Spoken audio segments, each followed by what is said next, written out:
여러분 안녕하세요. 디케니 곤충연구소에 오신 걸 환영합니다. 저는 어스프리라는 곳에 디케니 곤충연구소를 만들고 곤충 박사님을 하고 있는 윤종현이라고 합니다. 친구들 반가워요. 제가 있는 이곳 디케니 곤충연구소, 어스프리, 그리고 에코니즈 이런 곳을 나중에 친구들한테 소개하도록 할게요. 자, 박사님이랑 오늘 무엇을 할 것이냐면 곤충에 대해서 알아보고 그리고 곤충의 종류와 활용 방법에 대해서 한번 살펴볼 거예요. 그 중에서 식용곤충에 대해서도 살펴볼 거예요. 그러면은 먼저 곤충이 무엇인가에 대해서 한번 알아볼까요? 곤충이란 동물의 분류상에서 절지동물 중에서도 곤충강에 속해 있는 동물들만을 곤충이라고 하는데, 곤충의 특징들 여러분 잘 알고 있죠? 머리와 가슴과 배, 또 머리와 가슴과 배, 머리와 가슴과 배를 가지고 있다는 이야기예요. 그리고 다리가 세 쌍이에요. 다리가 세 쌍이라는 건 다리가 6개라는 거죠. 세어보면 하나, 둘, 셋, 넷, 다섯, 6개. 잠자리도 또 하나, 둘, 셋, 넷, 다섯, 6개. 6개의 다리를 가지고 있는 동물이 곤충이에요. 너무 쉽죠? 그러면은 간단하게, 자, 거미는 곤충일까요? 아닐까요? 맞아요. 다리가 거미는 하나, 둘, 셋, 넷, 다섯, 여섯, 일곱, 8개가 있으니까 거미는 곤충이 아니다. 그러면 곤충 강에는 어떤 곤충들이 있을까요? 곤충의 생김새에 따라서 벌 모양의 벌목, 나비 모양의 나비목, 파리 모양의 파리목, 이렇게 생김새에 따라서 여러 종류를 나눠놨어요. 메뚜기처럼 생긴 아이들은 메뚜기목, 귀뚜라미나 메뚜기는 메뚜기목에 들어가겠죠. 이렇게 생김새에 따라서 곤충은 여러 종류의, 그리고 많은 생김새의 곤충들이 있어요. 친구들이 알고 있는 곤충도 많이 있죠. 여기 잠자리도 있고, 뭐 노린재도 있고, 뭐 파리도 있고, 뭐 여러 가지 곤충들이 있는데, 이렇게 많은 곤충들을 우리는 딱 두 종류로 나눠볼 수가 있어요. 첫 번째 종류는 완전 탈바꿈을 하는 곤충. 자, 여러분들이 아는 곤충도 있죠. 장수풍뎅이도 있고, 사슴벌레도 있고, 그리고 이렇게 딱정벌레류도 있어요. 이렇게 딱딱한 외골격을 가진 곤충들을 우리는 딱정벌레라고 하는데, 이런 딱정벌레류의 곤충들은, 자, 여기 번데기를 거쳐서 성충으로 가는 곤충이에요. 번데기를 거쳐서 성충이 되는 곤충을 우리는 완전 탈바꿈을 하는 곤충이라고 해요. 딱정벌레 흰 점박이 꽃무지의 한 사례를 보면 알이었다가 이렇게 애벌레가 나오죠. 근데 애벌레에서 성충이 되기까지 이런 번데기가 되었다가 성충이 되는 그런 곤충들을 우리는 완전 탈바꿈을 하는 곤충이다 라고 얘기해요. 자, 장수풍뎅이를 한번 살펴보면 장수풍뎅이도 애벌레였다가 번데기가 돼서 번데기에서 이렇게 탈피를 해서 지금 나오고 있어요. 자, 이렇게 딱정벌레류는 이렇게 딱정벌레 곤충들은 번데기를 거쳐서 성충이 되는 완전 탈바꿈을 하는 곤충이에요. 자, 그럼 완전 탈바꿈을 하는 곤충이 있으면 또 어떤 곤충이 있을까? 바로 불완전 탈바꿈을 하는 곤충이 있어요. 불완전 탈바꿈을 하는 곤충은 탈피를 해서 성충이 된다고 하네요. 탈피를 해서 성충이 되는 곤충은 번데기를 거치지 않아요. 여기 여러분들이 아는 메뚜기, 그리고 귀뚜라미, 사마귀, 그리고 이 친구는 대벌레예요. 이런 곤충들은 껍데기가 딱딱하지도 않지만 애벌레일 때와 어른벌레일 때와 애벌레일 때와 애벌레일 때와 어른벌레일 때가, 그런데 애벌레 탈피를 해서 몸집만 키우는 게 탈피를 해서 탈피를 해서, 그러니까 허물 벗기를 해서 몸집만 키워서 어른이 되는 곤충을 우리는 불완전 탈바꿈을 하는 곤충이라고 해요. 불완전 탈바꿈을 하는 곤충. 자, 귀뚜라미도 한번 살펴볼게요. 귀뚜라미도 보니까 알에서 작은 약충이었다가 성충이 되는데 애벌레가 없어요. 애벌레가 없고 허물 벗기를 해서 탈피를 해서 이렇게 몸집을 키우는 이런 곤충들을 우리는 불완전 탈바꿈을 하는 곤충이다 라고 얘기해요. 자, 불완전 탈바꿈을 하는 곤충과 완전 탈바꿈을 하는 곤충을 우리가 살펴봤는데요. 이렇게 완전 탈바꿈을 하는 곤충과 불완전 탈바꿈을 하는 곤충으로 두 종류로만 나눌 수 있으니까 굉장히 쉽죠. 그런데 박사님은 곤충을 이렇게 완전 탈바꿈과 불완전 탈바꿈을 하는 곤충으로 나누지 않고 곤충을 활용하는 방법에 따라서 나누면은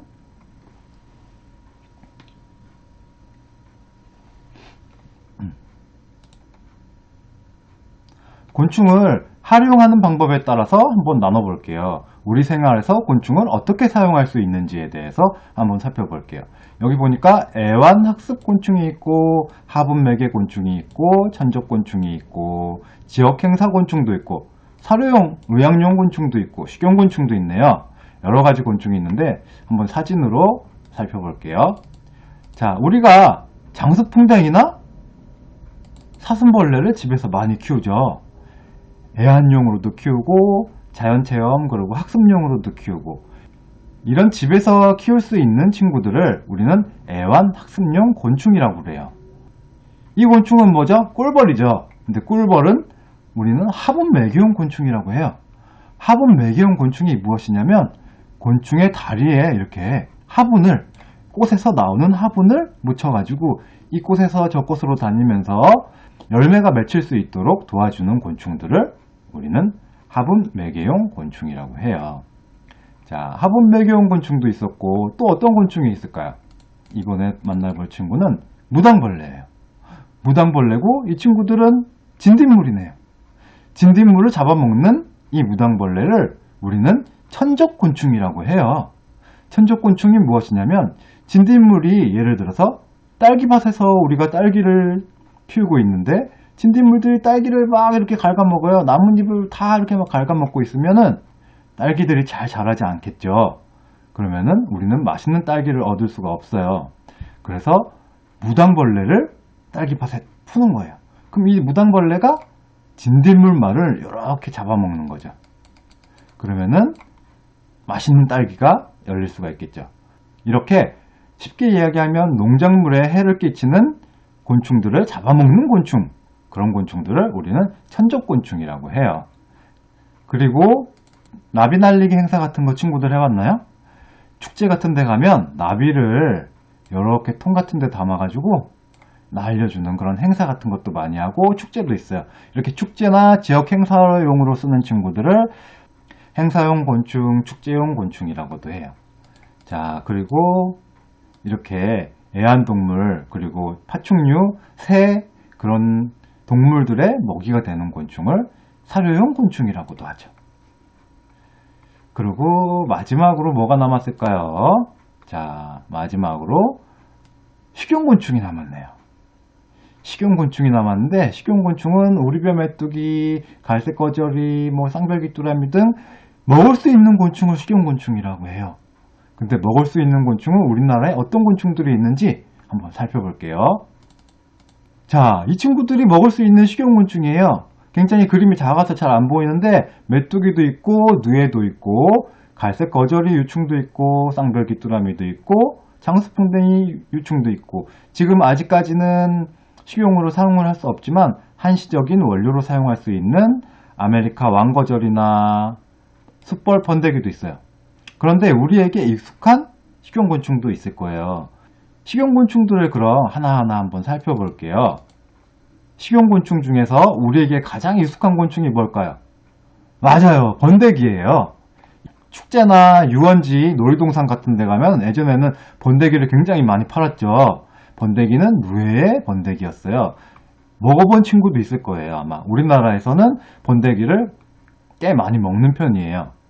자, 식용곤충 중에 좀 익숙한 첫 번째 곤충 번데기를 봤고, 자, 또 어떤 곤충들이 있을까요? 우리별 메뚜기. 메뚜기도 굉장히 익숙하죠? 메뚜기도 우리나라의 식용곤충이에요.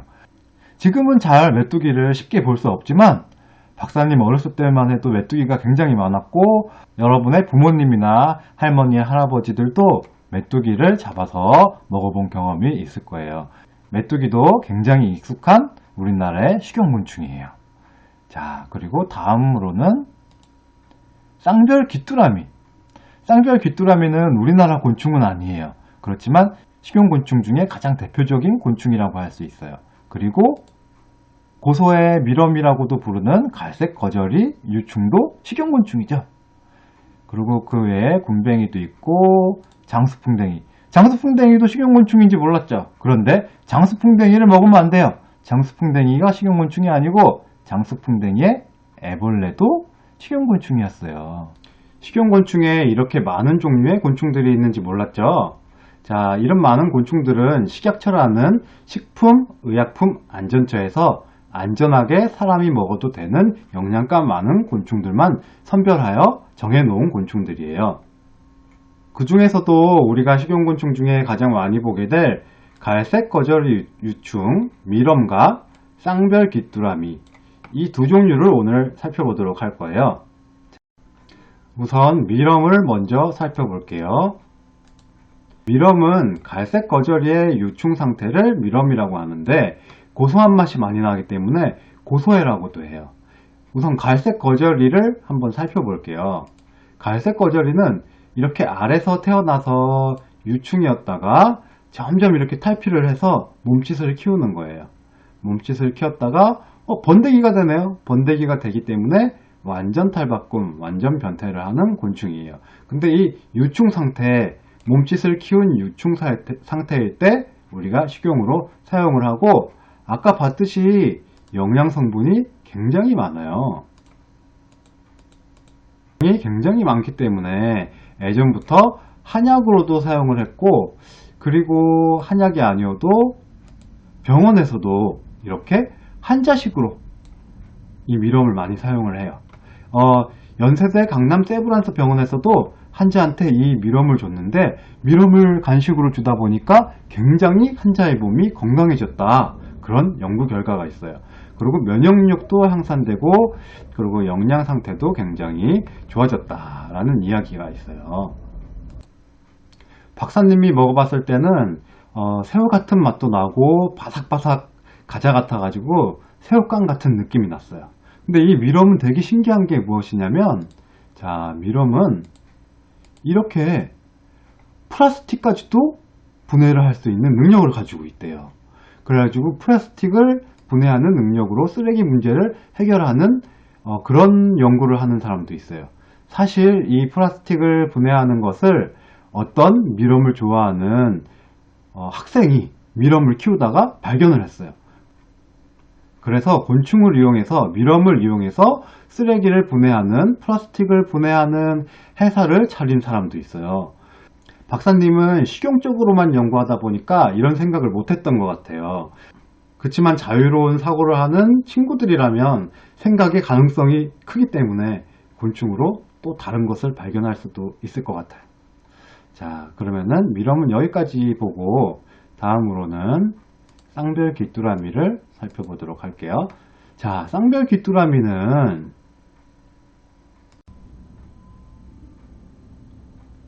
쌍별 귀뚜라미라는 이름답게 등 뒤에 별이 2개 보인다고 해서 쌍별 귀뚜라미예요. 별 모양이 2개 있는데 한번 살펴볼게요. 자, 쌍별 귀뚜라미는 알에서 이렇게 조그만한 벌레, 약충으로 태어났다가 점점 허물벗기를 하면서 몸집만 키워서 성충이 돼요. 그러니까 불완전 탈바꿈을 하는 곤충인데 성충이 되면 이렇게 등 위에 점이 2개가 이렇게 노란색으로 보여요. 그게 별 같은 모양으로 보인다고 해서 별 모양이 2개 쌍별 귀뚜라미라고 불러요. 사진으로는 잘 안 보이죠? 자, 여기는 잘 안 보이는데 그럼 영양 성분을 한번 살펴볼게요.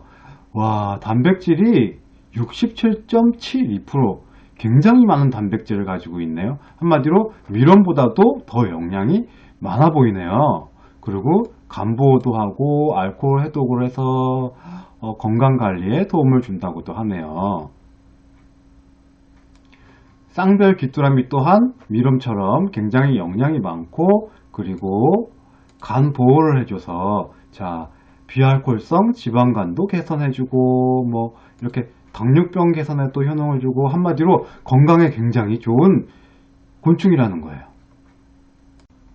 우리가 지금 쌍별 귀뚜라미와 미럼 두 종류의 식용곤충을 알아봤지만, 다른 식용곤충들도 굉장히 영양이 많고, 그리고 몸을 건강하게 만들어주는, 그리고 지구도 건강하게 만드는 그런 곤충들이 굉장히 많아요. 그래서 외국에서는 곤충을 이미 많은 사람들이 먹고 있다고 해요. 이렇게 초코바도 만들어 먹고, 그리고 쿠키도 만들고, 귀뚜라미로 쿠키도 만들고, 미럼도 먹고, 단백질바도 만들고, 또 푸드트럭에서 햄버거도 만들고, 밀크쉐이크도 만들고, 밀크쉐이크처럼 쉐이크도 있네요. 그리고 프랑스에서는 케이크에도 곤충을 먹는 것 같아요. 곤충을 올려갖고, 이건 전갈 같은데요. 전갈을 올려서 먹는 케이크도 있네요. 그리고 초콜릿, 귀뚜라미 단백질을 이용해서 젤리나 에너지바, 초콜릿 이런 것도 굉장히 많이 만드는 것 같아요. 그리고 우리나라에서 번데기를 먹듯이 멕시코에서는 메뚜기 튀김을 과자처럼 즐겨 먹는다고 해요. 여기 사람들이 메뚜기 튀김을 먹고 있죠. 메뚜기는 우리나라에서도 먹을 수 있는 식용곤충이지만 그렇게 즐겨 먹지는 않지만, 멕시코에서는 길에서도 이렇게 메뚜기를 튀겨서 팔 정도로 유명한 음식인가 봐요. 그리고 스위스에서는 곤충 햄버거를 만들어서 먹는다고 해요. 이 패티를 곤충으로 만들었을 것 같아요. 맛있어 보이는데요, 굉장히. 그리고 또 다른 나라 어디를 볼까요? 일본 같은 경우에서는 메뚜기로 간장을 만들었대요. 간장이라는 거는 단백질을 발효시켜서 만드는 게 간장이기 때문에 메뚜기에 있는 풍부한 단백질을 이용해서 그것을 발효해서 간장을 만들었나 봐요. 와, 신기하네요. 그러니까 많은 사람들이 다른 나라에서 이렇게 막 만든다고 하니까, 이 이탈리아 친구가 이탈리아에서는 귀뚜라미 가루로 만든 게 유행한다고 그렇게 말하네요. 귀뚜라미 가루로 만드는 이탈리아 음식이 뭐가 있을까요? 이탈리아 음식 생각나는 게 뭐가 있어요, 친구들? 피자, 그리고 스파게티 여러 종류가 있죠? 뭘로 만들었을까? 한번 살펴볼까요? 이탈리아에서는 파스타. 이탈리아에서는 파스타를 귀뚜라미 가루를 넣어서 만들어서 먹나봐요. 와, 굉장히 맛있어 보이는데요, 파스타가? 지금 보니까 식용곤충이 영양이 굉장히 많고 맛있기 때문에 외국에서는 많은 식품들이 연구되고, 그리고 개발되고, 또 많은 식품들을 지금 이미 식용곤충으로 만들고 있는 것 같아요. 이탈리아에서는 귀뚜라미 가루로 파스타를 만드는 것처럼. 근데 우리나라는 어떻죠? 우리나라에서 식용곤충을 떠올리니까, 귀뚜라미를 떠올리니까, 이 연예인이 우리나라에서는 귀뚜라미 보일러밖에 생각이 안 난대요. 그래서 박사님이 우리나라에도 이런 게 있다! 이렇게 여기 갖다 줬어요. 박사님이 개발한 곤충 캔디예요. 우리나라에서 식용곤충 식품을 찾아보기 힘드니까 여러 사람들이 좋아할 수 있는 식용곤충을 한번 개발해보자, 이렇게 해가지고 박사님이 연구 개발한 특허를 가지고 있는, 박사님이 발명한 이 캔디인데, 갖다 주니까 이 사람들이 먹어봤겠죠? 그러면서 뭐라고 했을까? 다들 맛있다, 와 괜찮다, 우리나라도 이런 게 있었구나, 사탕도 먹고 곤충도 먹고 내 몸도 건강해지고 지구도 건강해지고 일석이조다, 이렇게 얘기했어요. 박사님이 생각한 방법으로는 이렇게 곤충 캔디라든가 박사님이 발명한 캔디가 있고, 그리고 또 특허를 가지고 있는 초콜릿, 짜먹는 초콜릿이에요. 그리고 곤충 젤리 같은 것도 있고, 그리고 곤충을 초콜릿에 찍어 먹는 퐁듀 키트도 있어요. 박사님이 생각하기에 식용곤충, 우리나라 식용곤충은 이제 시작하는 단계이고, 그리고 또 식용곤충은 미래 식량이기 때문에 자라나는 친구들, 학생들, 어린이들이 좋아해 줘야 된다고 생각했고, 그래서 박사님은 어린이들, 친구들이 좋아할 만한 캔디, 초콜릿, 젤리 이런 아이템들을 개발해서 지금 만들고 있어요. 이런 제품들로 친구들이랑 다 같이 체험을 한번 해볼 수 있었으면 좋을 것 같고요. 이것은 박사님이 식용곤충 식품을 알리기 위한 우리나라에 알리려는 방법이고요. 박사님의 방법 말고도 박사님이랑 같이 공부한 친구들도 친구들 나름의 많은 아이디어랑 좋은 방법이 있을 거라고 생각해요. 그래서 언젠가는 박사님뿐만 아니라 우리나라뿐만 아니라 또 전 세계 사람들 누구나가 좋아할 수 있는 그런 식용곤충 제품, 식품들을 친구들이 개발할 수도 있을 거라고 박사님은 생각을 해요. 자, 식용곤충을 좋아하려면 식용곤충뿐만 아니고 곤충을 좋아할 수 있어야 되겠죠. 그래서 오늘 이론 수업은 딱 여기까지 하고 곤충을 좋아할 수 있을 만한 그런 체험을 친구들이랑 이제 해볼 거예요. 그럼 자리를 정리하고 박사님이 여러분이 좋아할 만한 곤충 체험, 식용곤충 체험을 준비했으니까 즐거운 마음으로 곤충을 좋아할 수 있는 마음으로 2교시에서 만나요. 자, 좀 이따 봐요.